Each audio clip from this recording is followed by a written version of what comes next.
Hare Krishna. Hello my Indian people. How are you all? I hope you all are fine. This is Ritendra Rathod and I am teacher of Shrimad Bhagavad Gita.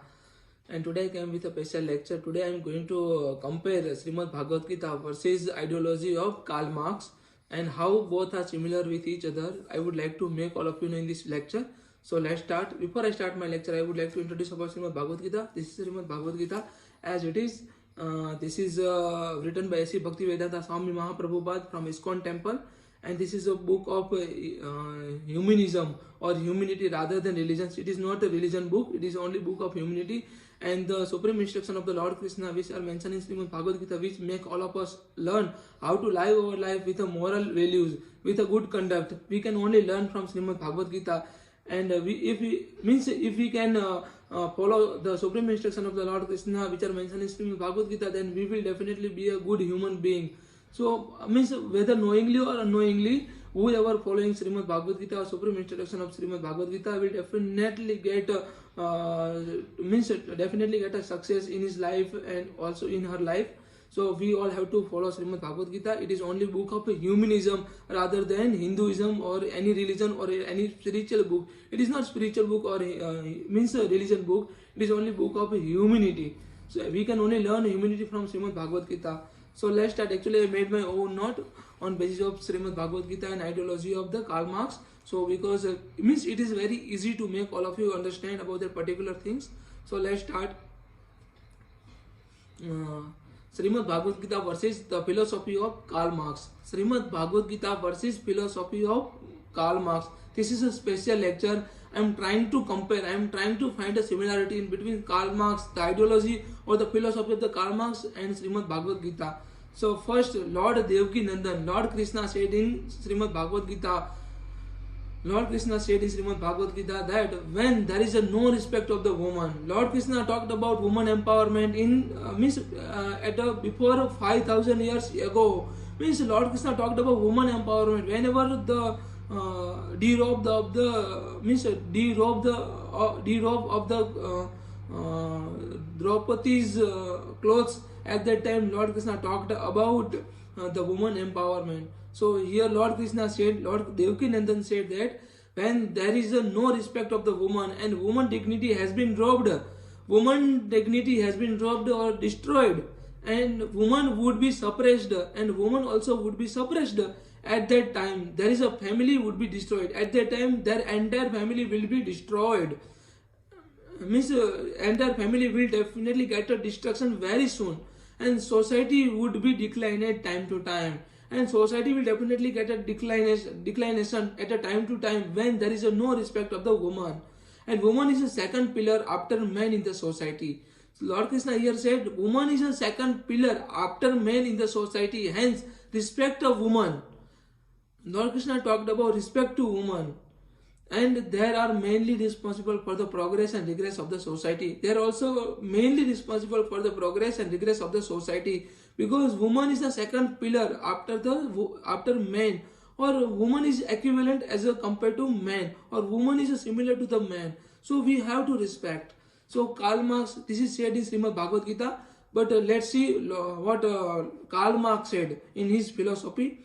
Social progress can be measured by the social position of the female sex or gender, female gender, second pillar of the society. Karl Marx also said similar things. The social progress can be measured by social position of the female sex or second pillar of the society. And social progress is not only a progress of the man.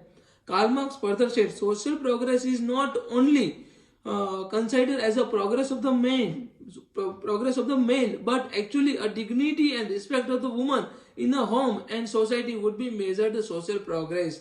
The dignity and the respect of the woman, in our home, in our society would be measured the societal progress. So it is a true, in true sense, it is also considered as a societal progress. In a true sense, it is considered as a societal progress. So this is a first similarity in Srimad Bhagavad Gita and the philosophy of the Karl Marx. Both said similar things to respect of woman, because it is a similar. Women are second pillar of our society. So this is the first similarity. There is also second similarity. Lord Bal Mukunda Krishna said in Shrimad Bhagavad Gita that there is a equality, equal and fair treatment, justice, love, dignity, respect, which are mainly responsible for the betterment of the society, for better of the society, or socialism. So means here Lord Krishna defined the definition of the socialism. What is socialism? In socialism there is a equality, there is a equal and fair treatment. There is equal and fair treatment. I would like to emphasize this. There's all words one by one, because there's all words are most important. In means Lord Krishna said about that particular things, and that particular same things was said by Karl Marx as well. So means before 5,000 years Lord Krishna said that particular things, and later Karl Marx and other philosophers were following the ideology of Shrimad Bhagavad Gita, or the supreme instruction of the Lord Krishna, which are mentioned in Shrimad Bhagavad Gita. So means Lord Krishna said what is a socialism? Means Lord Krishna here defined the meaning of the socialism. Socialism, Lord Krishna said the equality, the equal and fair treatment, the justice, love, dignity, respect, which are mainly responsible for the betterment of the society. The better society, betterment of the society, or better society only make a better nation. Lord Krishna said that better society will definitely make a better region, and better region will definitely make a better nation or better country. And Lord Madhav further said, I am living in the heart of each and every living entity. Lord Krishna said, I am living in the heart of each and every living entities. Hence, treat unfairly would be indirectly my or Lord Krishna's insult. So treat all people equally. Lord Krishna here said, I am living in the heart of each and every living entities. If someone disrespect to particular person, because I am also living in the heart of that particular person, then that is not only that particular person disrespect, but actually disrespect or insult of Lord Krishna or mine. That is said in Shrimad Bhagavad Gita by Lord Krishna. So Lord Krishna here said, so treat all people equally without making any kind of discrimination. And Karl Marx said, the democracy is a road of socialism. Means Lord Krishna talked about equality, equal and fair treatment, justice, love, dignity, respect. These all are pillars of the democracy. And Karl Marx said democracy is a road of socialism.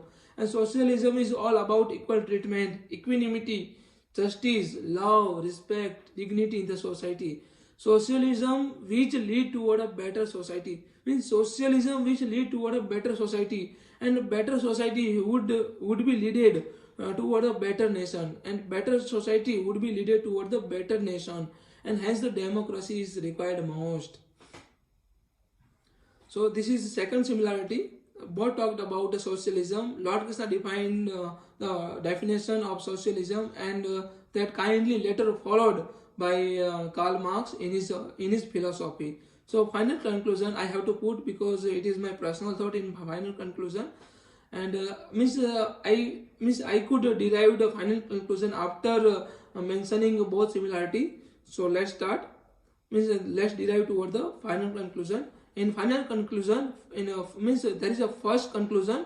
There is a main similarity in between Shrimad Bhagavad Gita and the philosophy of Karl Marx. Karl Marx, whether directly or indirectly, or knowingly or unknowingly, was following Shrimad Bhagavad Gita. Means Karl Marx, whether directly or indirectly, whether knowingly or unknowingly, following of Shrimad Bhagavad Gita. And in second conclusion, Karl Marx said in his book Das Kapital. Karl Marx said in his book Das Kapital that Lord Krishna is a first communist supreme person. Lord Krishna mentioned, Karl Marx mentioned Lord Krishna as a supreme communist or first communist supreme person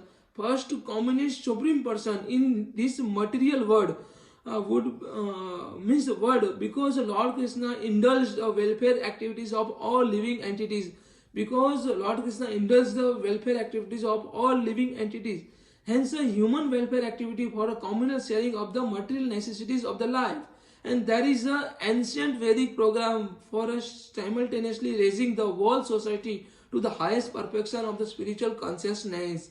And the spiritual consciousness also required most here in order to understand the supreme instruction of the Lord Krishna which are mentioned in Shrimad Bhagavad Gita. So I will later in another video I will definitely talk about the particular things about the spiritual consciousness. So let's put toward the final conclusion. Let's sum up of this this lecture. Means that is why Lord, after mentioning all of above facts or all of above realities or similarities, let's toward the final conclusion and let's sum up. That is why I must have to say that Srimad Bhagavad Gita is not a book of Hinduism or religion or spiritual book, but actually it is book of humanity. And from the beginning I am telling to all of you that Srimad Bhagavad Gita is only book of humanity rather than religions. And never, please change your eyesight and never consider Srimad Bhagavad Gita as a religious book. So we have to worship Srimad Bhagavad Gita and all things. We have to put Srimad Bhagavad Gita into the temple. We don't have to read and all things. Read Srimad Bhagavad Gita, follow the ideology of Srimad Bhagavad Gita, follow the supreme instruction of the Lord Krishna which are mentioned in Srimad Bhagavad Gita, then we can definitely make ourselves as a better person. And we can only adhere with the moral values after having a read and also follow the supreme instruction of the Lord Krishna which are mentioned in Srimad Bhagavad Gita. So this is a final conclusion, and I must have to say all of you that please follow Srimad Bhagavad Gita. And it is not religion book, it is only book of humanity. I am repeating it again and again because it is very because it is a creed, it is a wrong belief from the last past 15 or 100 years. Means as a Srimad Bhagavad Gita is considered as a book of religions and only deserve to get a worship and all things, put into the temple and all things. So I must have to say that read Srimad Bhagavad Gita, follow the supreme instruction of the Lord Krishna which are mentioned in Srimad Bhagavad Gita. You will definitely get a good experience. You will definitely feel that whatever mentioned in Srimad Bhagavad Gita is absolutely truth. Means whatever instruction which are mentioned in Srimad Bhagavad Gita, these all are absolutely true. So we have to follow, then we have to get an experience, and something we can only understand after having an experience. So we have to get an experience in order to understand that particular things. So thanks for listening me. Hare Krishna.